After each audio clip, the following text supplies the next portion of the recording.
And if you'd like to dive into a little more scripture, I think what's relevant is Revelation 3:9. Behold, I will make them of the synagogue of Satan, which say they are Jews and are not, but do lie. And I'm speaking directly to you, Rabbi Shmuely. And I'm speaking directly to you, Rabbi Shmuely. And I'm speaking directly to you, Rabbi Shmuely. By the way, my friend and colleague, Rabbi Shmuely, is scheduled to debate Candace Owens on Piers Morgan Uncensored tonight. So I shot him a note with some thoughts and suggestions, and I imagine it's going to be pretty lively and pretty intense, so may the truth triumph. Maybe we'll play some excerpts. I'm sure the smoke is going to be rising there. Maybe we'll play some excerpts next week. Candace, why is it, do you think, that so many people in the Jewish community believe that you are anti-Semitic? I think that's actually a very good question. And just to go back, I'm going to answer your question. I just want to make sure people are recognizing, because he said a lot of stuff there, he's not able to counter. He essentially tried to hold me to looking up the sources. We've now found the sources, and it's the BBC, it's the New York Times, and it is the Euromed Human Rights Monitor. We have found no sources, and we'll fact check it afterward. You looked it up during the show. I'm sorry. Bombs were dropped on Gaza, and per the BBC, the British aircraft dropped 4,000 tons of bombs on Dresden. So just for clarity, in a single night, not 11 months. In a single night, correct. Please don't cut me off. I have not cut you off. He called that a blood libel because that is a strategy, which is meant to just distract people from the truth or looking into it. So you say everything you say is a blood libel. Now, to answer your question, Piers, I think that's a very good question. And the answer for that is because the media as an entity has been basically mining Jewish pain, the history of their pain, by taking people out of context and presenting things that are as a fact that is simply untrue, things that I've never said. We are watching right now, and that's why I'm grateful for you to provide this opportunity. You are watching Rabbi Shmuely do this live, right? When we talk about yellow journalism and people that take things out of context and try to present it to people with a bunch of hysteria and go, oh my gosh, Candace said this. Oh my gosh, Candace is a Holocaust denier. Oh my gosh, he's called me all of these names, and he doesn't have a single fact in there. They just know that if they say those things, it's a trigger. It is reminiscent of exactly what was done for Black Americans for a very long time. They have now since changed their perspective on me, but for a long time, they thought that I legitimately hated being Black and hated the color of my skin because I stood against Black Lives Matter as an organization, and I stood against what Black Lives Matter was doing. And the media made them hysterical. She's a Black person who doesn't even want to be Black, and she's a Black white supremacist. They bought that narrative because when the media lies, a lot of people accept that what they're reading is true. But of course, I didn't hate Black Americans. I didn't hate anything other than BLM abusing and mining Black pain, going back and saying, well, it's going to be just like slavery, to distract people from what was ultimately just a fraudulent organization that was actually going to bring more harms to Black Americans in the end. And that's how I feel about the state of Israel and everything they're doing. Ultimately, I believe it's going to yield more anti-Semitism. It's going to make people associate what Bibi Netanyahu is doing to all Jews around the world. And so I think it's important for them to realize it's these same exact tactics of manipulation, the same exact name calling and ad hominem attacks that is not based in fact and not based in reality, but based in not wanting to answer the fair critiques that people have about what Israel is doing. But that's a very good question. Okay, Rabbi Shmuely, I mean, there's some validity to that argument, I think, is that too often I do see people immediately branded anti-Semitic if they dare to criticize the Israeli government. But there's a very big difference between criticizing a government and its actions and a whole people, which is what anti-Semitism is. And do you accept that difference? The beauty of Israel is its democracy. You just said that hundreds of thousands of people are marching against Benjamin Netanyahu.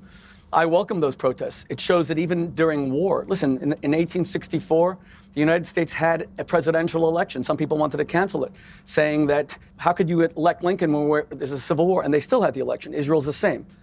Let's just go through Candace Owens' history of anti-Semitism. That is utterly unconnected. I will let you do that. I will let you do that, and she can respond. But on my specific point, though, do you accept that it's perfectly possible, and indeed it should be in a robust democratic society, a central tenet of this, that Israel's government and its prime minister should be criticised by anyone who chooses to criticise them, without the people who criticise them being branded anti-Semitic?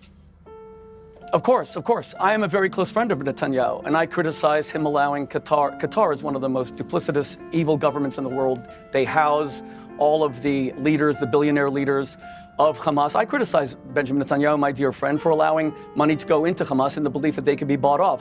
I criticize the Israeli government for not recognizing the Armenian genocide, something that Candace Owens blames the Jews. She actually says that Kemal Ataturk was led by the Jews to the Armenian genocide. By the way, the Armenian genocide took place under the Ottoman Turks, not Kemal Ataturk. She has no sense of history, and she just fabricates constantly. Okay, but let's just look for one moment. Okay, on the specific wait, point. One second. But let's just go through her history of anti-Semitism, please. Yes, you said you had specifics of Candace Owens being I will. Yes, anti-Semitic. What are those examples? Okay. You see, the Jewish community did not want Candace Owens to be anti-Semitic. This is actually a tragedy that a woman gifted by God with such eloquence has decided to become a purveyor of hate. And when she said in 2018 that she has no issue with Hitler because if he was a nationalist, but then he wanted to go beyond her borders, even then we didn't call her an anti-Semite. That's an absurd thing to say, that you had no issue with Hitler. Hitler, even domestically by then, had enacted all the Nuremberg laws. There was already the November 9th, 1938 pogrom. Hang on. Just to clarify, let's take these one at a time. What do you believe she said about Adolf Hitler in the clip you're talking about? She said that there was no issue with Hitler except for the fact that he went beyond his borders. If he was a nationalist, well, let's play that the would clip. have been enough. Let me play the clip. It's domestic. No, but my point is, no one called her. My in point the is, interest of fairness, I'm going to play the clip so that viewers who've never heard it can hear what actually got said. Yeah, I agree. I actually don't have any problems at all with the word nationalism. I think that it gets, the definition gets poisoned by elitists that actually want globalism. Globalism is what I don't want. So when you think about, whenever we say nationalism, the first thing people think about, at least in America, is Hitler. You know, he was a National Socialist, but if Hitler just wanted to make Germany great and have things run well, okay, fine. The problem is that he had dreams outside of Germany. He wanted to globalize. He wanted everybody to be German, everybody to be speaking German, everybody to look a different way. That's not, to me, that's not nationalism.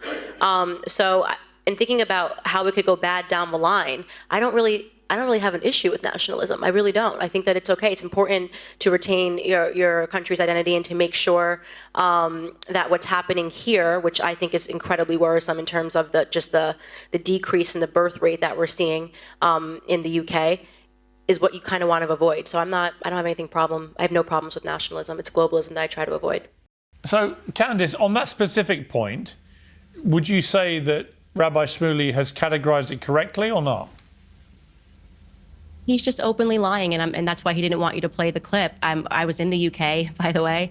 I was at the Royal Mobile Club. There were Jewish journalists in the room, and nothing was written about it until months later when somebody was working on a hit piece about me. I was answering a question when they were saying, how can we just embrace the word nationalism when it sort of has this dirty feel? And I was just essentially saying that I actually don't have an issue with nationalism. I think it's totally fine to be a British nationalist, to be an American nationalist.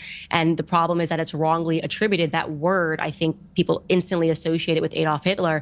And I would argue that he wasn't actually a nationalist because obviously he invaded Poland and he went beyond German borders. I didn't even mention Jewish people. I didn't mention the Holocaust. And suddenly you have people like Rabbi Shmuely who are pretending that I got up there and I defended Adolf Hitler. It's just, this isn't that good is not business. What she said. And this is why I say we just watched right the clip. now, please don't cut me off. Please do not cut me off. A huge issue that you have right now is this dishonesty. If you really want to understand why Israel is facing a PR crisis, why Zionism right now to people doesn't feel good and they don't want to associate themselves with it, is because it seems like it takes so many lies to maintain. There's no reason to misrepresent what I said and to tell people that I support Adolf Hitler, other than the fact that you want people to hate me. And so I'm deeply appreciative of the fact that you guys had that clip ready to go. Well, you may respond to what she just said and to that clip. Now you've watched it. Okay. She keeps on saying lying. I never said you shouldn't play the clip. I'm actually happy you did. She said if Hitler had only focused on domestic policy, she would have had no issue with him. Whenever we say nationalism, the first thing people think about, at least in America, is Hitler. You know, he was a National Socialist, but if Hitler just wanted to make Germany great and have things run well, okay, fine. The problem is that he had dreams outside of Germany. He wanted to globalize. He wanted everybody to be German, everybody to be speaking German, everybody to look a different way. That's not, to me, that's not nationalism. She said if Hitler had only focused on domestic policy, she would have had no issue with him. If Hitler just wanted to make Germany great and have things run well, okay, fine. The problem is that he had dreams outside of Germany. So again, we're trying there to define nationalism. Does your statement, she publicly said that Hitler was okay, is that an honest statement? Yeah, so let's talk about this for a moment. Is that okay? Yeah. You were asked a question about nationalism. You responded with an example of Adolf Hitler. Yes, I said because Americans associate, the reason why they think it's a dirty word is because of Adolf Hitler. You respond, and you have subsequently, and I've seen you subsequently, and I think you even said it at the congressional hearing, you have obviously condemned him for who he was. But you brought Hitler's name into a discussion. Correct. Okay. And you justified that this is how America feels or how people feel. And that's your take on it. It's not necessarily accurate. And in fact, it probably isn't from an actual sociological standpoint. But that's your opinion. Fine. But Candace, you put in the same sentence what he did if it just had stayed in Germany was okay. But more importantly, and here's a piece of the anti-Semitism. Why bring one of the most evil men of history into the discussion? You could just as easily have given any negative examples of nationalism. You chose to bring Hitler up, not them. I did, and I have no. If I could go backwards, in the context of trying to understand why Americans think that nationalism is a bad word, it was appropriate for me to bring off Adolf Hitler. It is totally appropriate in any capacity when you are talking about history and historical sentiments to bring up any relevant character that has created those sentiments. She said if Hitler had only focused on domestic policy, she would have had no issue with him. His domestic policy was to the Kristallnacht, burned down 3,000 synagogues in a single night domestically. That was not in Poland. That was not in Czechoslovakia.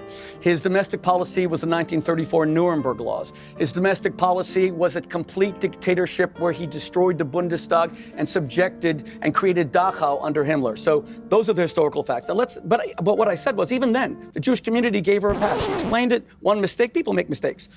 So I just want to yes or no.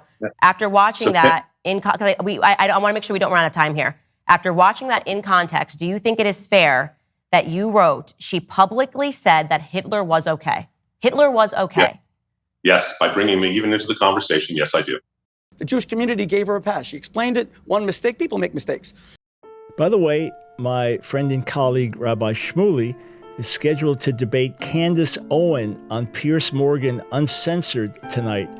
So I shot him a note with some thoughts and suggestions, and I imagine it's going to be pretty lively and pretty intense, so may the truth triumph. Maybe we'll play some excerpts. I'm sure the smoke is going to be rising there. Maybe we'll play some excerpts next week. A few thoughts on the debate that aired yesterday on Piers Morgan Uncensored between Rabbi Shmuely and Candace Owens. I'm not going to do a deep dive on that, but a few comments I do want to make and play one representative clip for you.